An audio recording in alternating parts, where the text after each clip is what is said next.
night. In the first half, dominated by Green Bay. Packers 21, Bears 3. We don't like that score at halftime. Nobody does. And yet, this is a great opportunity for us to turn this thing around into a game that we'll never forget. And that's what they did.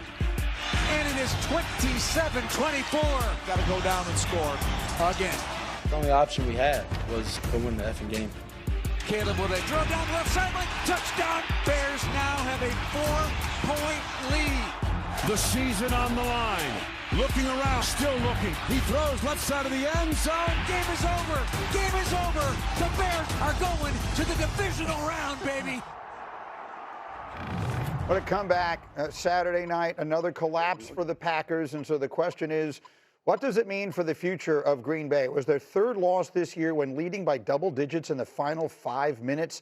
That's the most losses by any team in a single season since the merger. There's been a great deal of criticism, and I think justifiably so, of some of the ways that game was coached by Green Bay in the second half, allowing the Bears to come back and win, and a bitter, bitter defeat for Green Bay. And if you were just joining us, Schefter, with the very latest on the speculation/future around Matt LaFleur. Look, he is headed into the last year of his contract, and I think Green Bay does not want him headed into the last year of his contract. He doesn't want to be headed into the last year of his contract. So how do both sides handle that? Well, they are now expected, as I'm told this morning, to try to work out an extension. Whether they do or don't, that's a whole separate question. But they're going to try to work this out here today, tomorrow, get clarity moving forward. But that's the latest in this morning. Like, people waiting to see, oh, are they going to fire him? No, that's not happening. They're trying to work out an extension.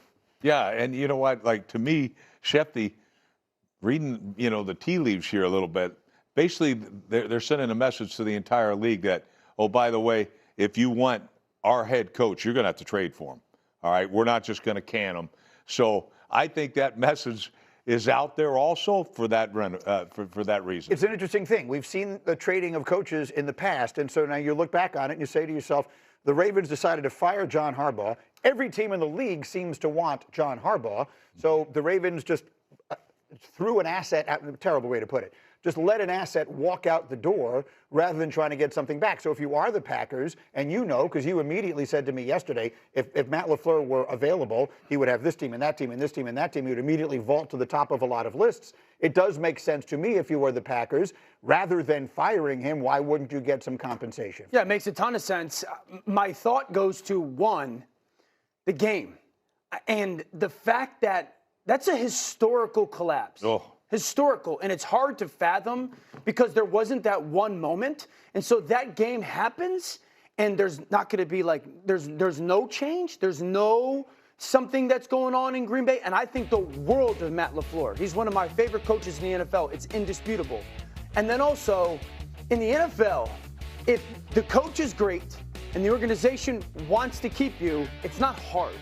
So, Schefter, and I want to phrase this properly. When you're saying that they would like to try to figure out a deal, it ain't that hard.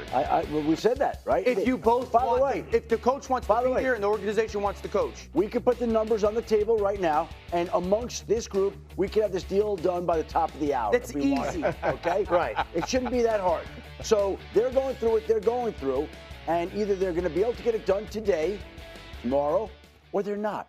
And if they're not, then we go back to what Rex is saying, then maybe you're holding out leverage. And I can tell you this I can tell you, there are enough teams out there interested in Matt LaFleur that they're waiting to see what happens with him because any one of them would be interested and rightfully so. in hiring and paying him. And I'll say this, if you're the Packers and you decide to not work out a deal with Matt LaFleur, there's only one coach that you can justify that decision for, and that would be John Harbaugh.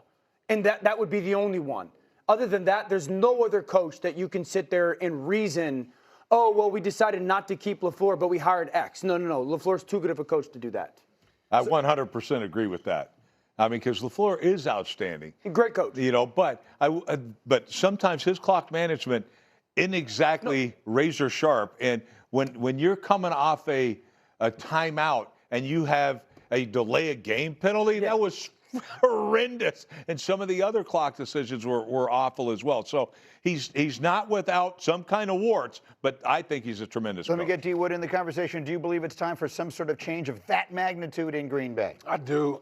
I do. And I agree with everything what everyone said. I think Matt LaFleur is an outstanding coach. But, again, you brought it up. When you have an asset out there on the market, and you're the Green Bay Packers, and you have one of the most talented rosters in the league, one of the youngest rosters in the league, you have to, think, man, we need something to get us over the top. We'll see what they wind up doing. We have much more on the Bears side of this game. The floor is yours. The Packers are expected to try to work out a deal with him here in the coming days to see if the two sides can get something done.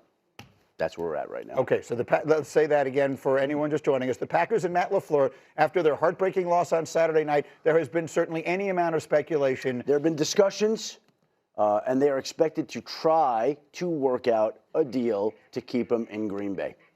And so do you have any sense of how that proceeds from here? Well, that's the whole issue. And that's why we're at the inflection point we are, because he's going into the last year of his contract. And Ed Policy has been very vocal about the fact, he's pointed out that he does not want to coach going into the last year of a deal, which is why they need to get clarity here about, okay, are we getting a long-term deal worked out or are we not, and are we moving on? Well, the update now is that they are expected to try to work out a deal to keep him in Green Bay. That will go on today. That will go on tomorrow. If they can get it done, obviously he stays. Right. And if they can't find common ground, you need to get an answer right away because there are other teams with openings, and he undoubtedly would be a coach in demand, but the Packers are expected to try to work out a deal with Matt LaFleur to keep him in Green Bay. Okay, we'll have more details on this in a minute. Let me run from here for just a moment. We will have more on that as we go. Packers. No, Ben Johnson doesn't need to chill.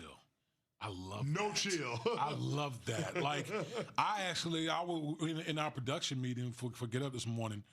The one thing I said is we need more nastiness, more like hated rivalries. Like we need it's too buddy.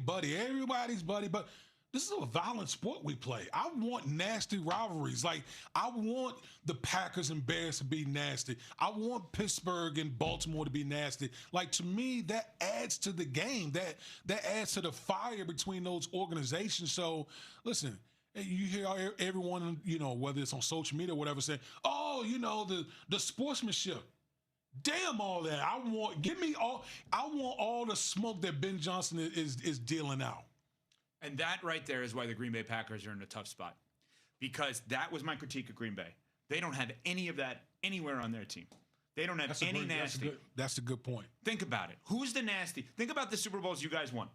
Lawyer Malloy could get suspended at any point for targeting in today's day and age. Yeah. You actually want that, not to hurt players. I'm saying you want crazy. You want Vrabel was nuts with you guys. Yeah. He's nuts now, right? Yeah. But where is that with Green Bay? You got Chicago as an identity of we are going to stomp on you, and the Packers now have this identity of we're not going to fight back. Think about that. That's not what it didn't happen in the second half.